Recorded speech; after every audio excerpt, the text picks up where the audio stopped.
Hi, welcome back to Live and Breathe Horses. Today I want to have a little chat about calmness. So this comes up a lot and we have talked about it before. But I just want to stress the thing about, that's a funny word to use, stress, when we're talking about calmness. Make the point that it really is the foundation of everything else. You know, I had a student the other day and we were talking about, he was asking, about making his horse straight, making his horse collected.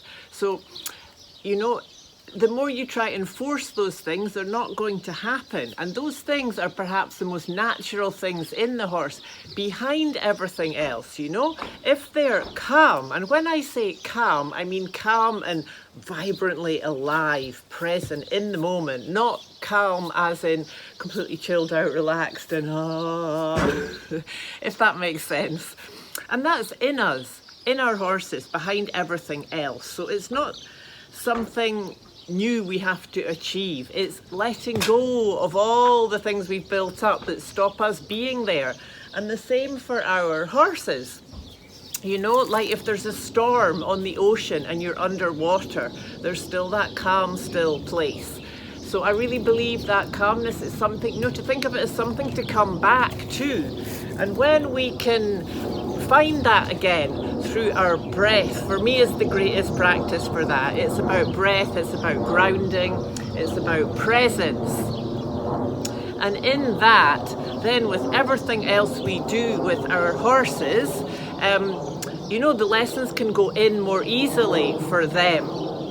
And of course, when they're nervous, Umo, he's quite calmly standing here now, but we've had some wild windy weather and suddenly you've got a complete different horse. And of course, I also with the wind get...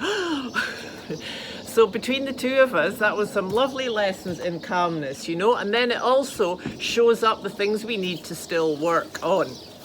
So, I hope that's something that makes sense to you. The first stage, of course, is to leave aside everything else that's going on and try to come just to that moment and completely be there with our horse. Yes, am I not being completely with you, Umo? I'm looking at the camera, haven't I? Yes.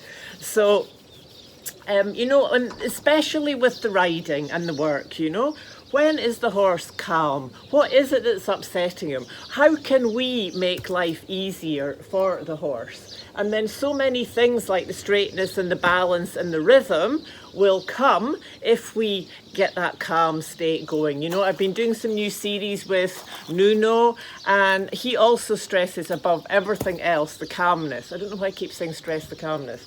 Anyway, thank you very much for joining us today.